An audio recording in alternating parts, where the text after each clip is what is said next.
నూజివీడు రాష్ట్ర గృహ నిర్మాణ మరియు సమాచార పౌర సంబంధాల శాఖ మంత్రి కొలుసు పార్థసారథి నూజివీడులోని తన కార్యాలయంలో 2026-27 ఆంధ్రప్రదేశ్ బడ్జెట్ అంచనాలపై పత్రికా సమావేశం నిర్వహించారు. సమపాళ్లలో అభివృద్ధి సంక్షేమానికి కూటమి ప్రభుత్వం నిధులు కేటాయించిందని ఆయన తెలిపారు. సాగునీటి ప్రాజెక్టులకు భారీ కేటాయింపులు చేయడం ఈ బడ్జెట్ ప్రత్యేకత అని పేర్కొన్నారు.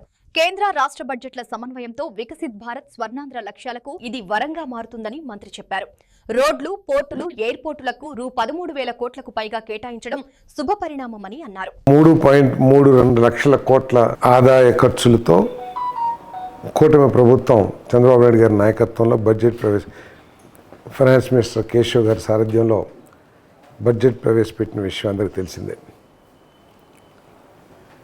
బాధ్యత కలిగిన ఎవరైనా సరే ఓకే, బడ్జెట్లో కొన్ని విషయాలు నచ్చకపోవచ్చు, లేకపోతే వాళ్ళ ఆలోచనలకు అనుగుణంగా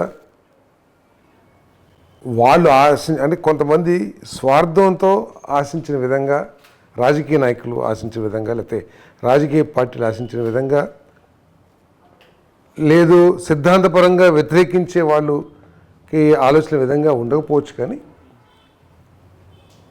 ప్రజలు 5 కోట్ల మంది ప్రజలకి ఒక మంచి భవిష్యత్తుకి పునాదులు వేసే విధంగా ఈ బడ్జెట్ ఉండటంలో ఎటువంటి సందేహం లేదు.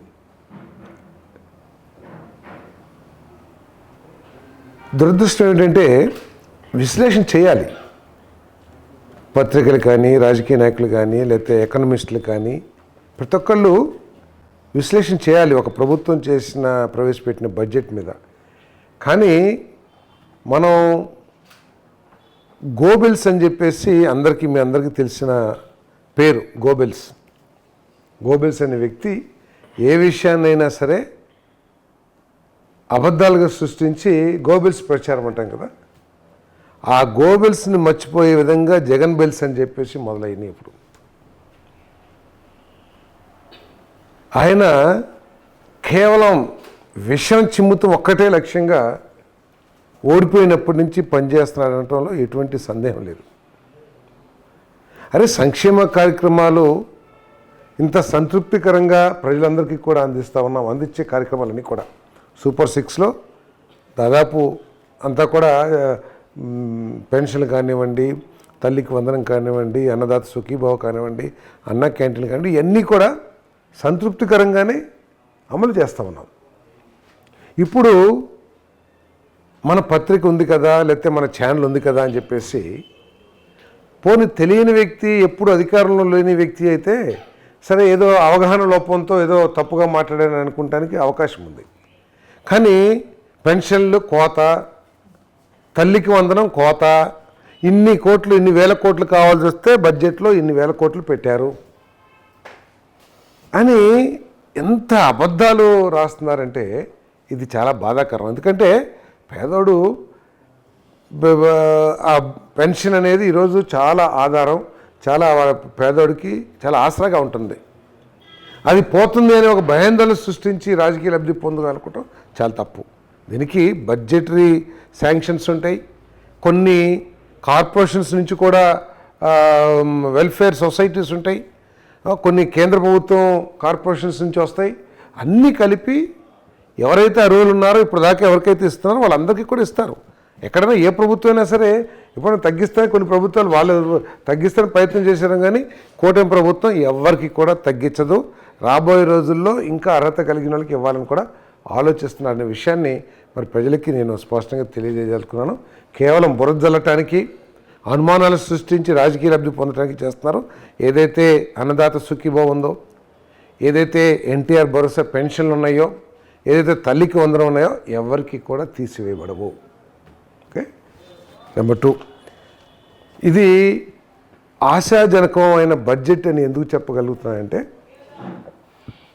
సంక్షేమ కార్యక్రమాలు సంతృప్తికరంగా ఉన్నాయనేది ఎక్కువ మంది సరే ఉద్దేశపూర్వకంగా ఏదైనా మాట్లాడవచ్చు, కానీ ఎక్కువ మందికి ఉన్నాయి. ఇప్పుడు ఎక్కువ మంది చూసేది ఏంటంటే క్యాపిటల్ వర్క్స్, అంటే రోడ్లు బాగాలేదు, డ్రింకింగ్ వాటర్ లేదు, లేకపోతే ఇంకేదన్నా పనులు జరగలేదు, పోయిన గవర్నమెంట్లో అసలు రోడ్డు ఒక్క గుంట కూడా పోలేదు. సో ఇటువంటివన్నీ కూడా ఎక్కువగా ప్రజలు ఎదుర్కొంటా ఉన్నారు, లేదా కమ్యూనిటీ హాల్స్ లేకపోతే ఏదో ఒకటి కావాలని చెప్పేసి, అంటే క్యాపిటల్ వర్క్స్ కావాలని. ఈరోజు గత ప్రభుత్వం కేవలం 27,000 కోట్ల రూపాయలు ఖర్చు పెడితే మనం ఇప్పుడు 53,915 కోట్ల రూపాయలు క్యాపిటల్ ఎక్స్పెండిచర్ చూపించాం. క్యాపిటల్ ఎక్స్పెండిచర్ ఏంటి?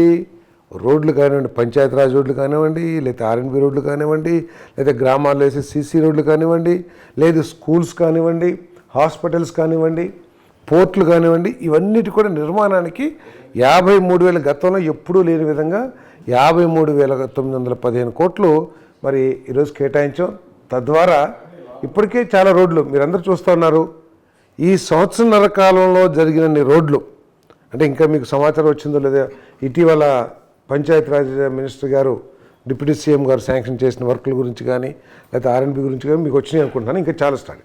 ఇన్ని వర్కులు అసలు 5 సంవత్సరాల్లో గత ప్రభుత్వం చేసిందేమో ఒక్కసారి వారి మనస్సాక్షితో వారిని ఆలోచించమని చెప్పేసి నేను అడుగుతా ఉన్నాను. నేను అదేవిధంగా గ్రామాల్లో ఇన్ని సీసీ రోడ్లు ఈ సంవత్సరాల కాలంలో వేసినన్ని రోడ్లు 5 సంవత్సరాల కాలంలో వైఎస్ఆర్ కాంగ్రెస్ పార్టీ ప్రభుత్వంలో వేశారేమో గుండె మీద చేసుకుని ఆలోచించమని చెప్పేసి నేను ప్రశ్నిస్తా ఉన్నాను. నేను మరి అదేవిధంగా సంక్షేమ కార్యక్రమం కూడా దాదాపు 91,000 కోట్లు ఈ బడ్జెట్లో బీసీ వెల్ఫేర్ కానివ్వండి, ఎస్సీ వెల్ఫేర్ కానివ్వండి, వీటన్నిటికీ కూడా కేటాయించడం జరిగిందని చెప్పేసి మనం చేస్తాను.